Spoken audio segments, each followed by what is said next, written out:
Y hoy en el análisis Capital, don Félix González, que es socio director de Capitalia Familiar EAFI. Buenos días, don Félix. Hola, ¿qué tal? Buenos días. Comentamos si le parece lo primero, lo último que ha dicho el presidente del Gobierno, Mariano Rajoy.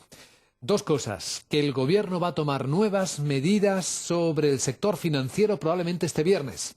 En una entrevista en Onda Cero ha dicho además que el Gobierno inyectaría, usa la frase potencial, condicional, inyectaría dinero público en el sector financiero, en la banca, si fuera necesario como último recurso. En la mente tenemos el caso de Bankia, del que se habla mucho esta mañana, don Félix. Efectivamente, esa es la principal preocupación ahora mismo dentro del sistema financiero español para los mercados. Es la entidad con el balance más débil probablemente ahora entre las grandes y desde luego plantea un riesgo para el conjunto del sistema bancario, no solo ya español, sino europeo e incluso internacional. Y por lo tanto, bueno, pues vamos poco a poco dando los pasos de una situación que era a todas luces evidente, ¿no? Y que por mucho que el Gobierno intentara, digamos, aplazar, ¿no?, esta realidad, pues lo cierto es que la banca española tiene problemas serios de balance, que el proceso de corrección de esos problemas ha sido muy lento a lo largo del tiempo y por lo tanto al final va a ser necesario inyectar dinero público, ¿no? Analicemos ahora, si le parece bien, don Félix, cómo están los mercados después de las elecciones en Francia y en Grecia. Estas caídas de las bolsas, caída del euro, subidas de la prima de riesgo, ¿qué están diciendo? Que tenemos un panorama muy complicado en Europa, complicado desde el punto de vista económico, con esa Europa a dos velocidades entre Alemania y el núcleo duro y el resto de los países periféricos, y ahora más complicado aún si cabe por un entorno político muy complejo. La situación de Francia, no por esperada, no deja de resultar intranquilizadora, ¿no?, para los mercados, porque sale un periodo de incertidumbre ahora de varias semanas, por lo menos hasta la cumbre de la Unión Europea de finales de junio, en el que hay que restablecer y renegociar, ¿no?, todo el eje y toda la dinámica política del eje franco-alemán y la forma de hacer política en Europa. No tiene por qué ser necesariamente malo de cara al medio plazo, pero a corto plazo es un factor claro de incertidumbre, y muy especialmente la situación en Grecia, que es, a mi juicio, el principal factor de riesgo ahora mismo junto con la situación en España.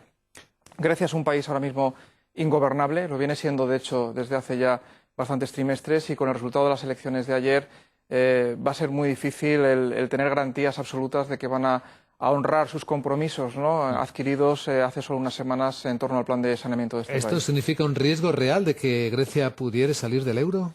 Un riesgo por lo menos hoy en día más evidente, y la probabilidad desde luego se ha incrementado en la medida en que la mayoría de la población griega se ha manifestado en contra de este plan de saneamiento y a favor de aquellos partidos que defienden incluso una salida del euro, ¿no? Sí, la segunda fuerza política, el nuevo partido de la coalición de izquierda, Izquierda Radical, que ha dejado hundido al Partido Socialista, está propugnando no aceptar un rescate como el actual de Grecia. Efectivamente, y no solo ellos, porque todo el resto, todo el arco parlamentario fuera de la Nueva Democracia y del PASOK son partidos muy críticos, y no con el euro, al menos con la forma en que se ha establecido, ¿no?, ese plan de rescate con la troika comunitaria, ¿no? Explíquenos, don Félix, por qué a medio plazo puede que no sea tan malo el cambio político en Francia, pero sí en el corto plazo. ¿Cuál es la diferencia?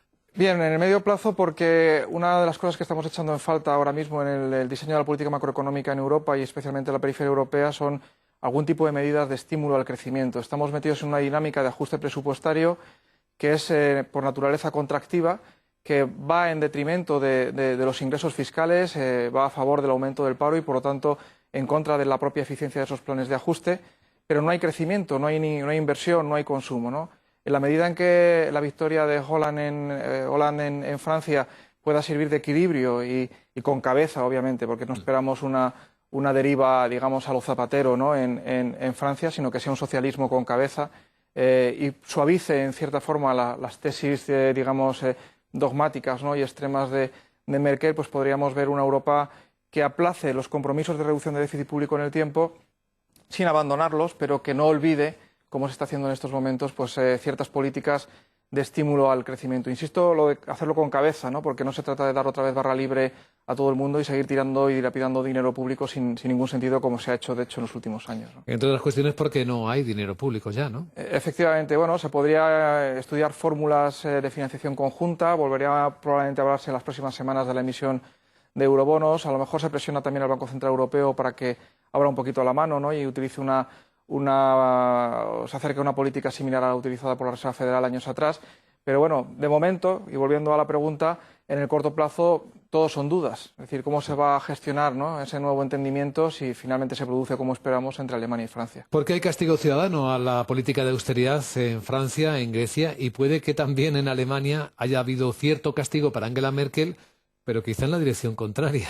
Sí, pero es que en Europa estamos muy mal acostumbrados. Estamos acostumbrados a vivir del subsidio y de que papá de Estado resuelva todos los problemas, y realmente se ha abandonado pues el espíritu de empresa, el sacrificio, el esfuerzo, el trabajo, ¿no?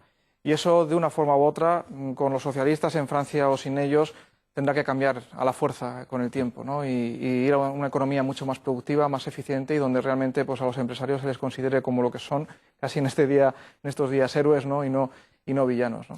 Bien cierto. Y para los ahorradores que estén preocupados por proteger su patrimonio, ¿dónde guardarlo en estas circunstancias? Pues ahora mismo insistir en el mensaje que venimos dando en otras intervenciones, estar fuera de España, ahora diría incluso que fuera de Europa en estos momentos, y seguir centrados en aquellas economías con mejores perspectivas de crecimiento, que son en Estados Unidos y en Asia. Aunque, ojo también, y esto no nos va a ayudar en el corto plazo tampoco, en las últimas semanas hemos visto un flujo de noticias a nivel macroeconómico en Estados Unidos que, sin ser preocupante, no es tan fuerte como desearíamos. La economía americana está estancando su ritmo de crecimiento, no que se estanque la economía, sino el ritmo de crecimiento en una tasa relativamente débil, y esto tampoco va a ayudar a que el mercado despegue. De hecho, vamos a seguir inmersos en la corrección que se iniciará en el mes de abril durante todavía bastante tiempo. Pues don Félix González, compartiendo su visión esta mañana en Capital, socio director de Capitales Familiar EAFI. Gracias y buenos días. Buenos días.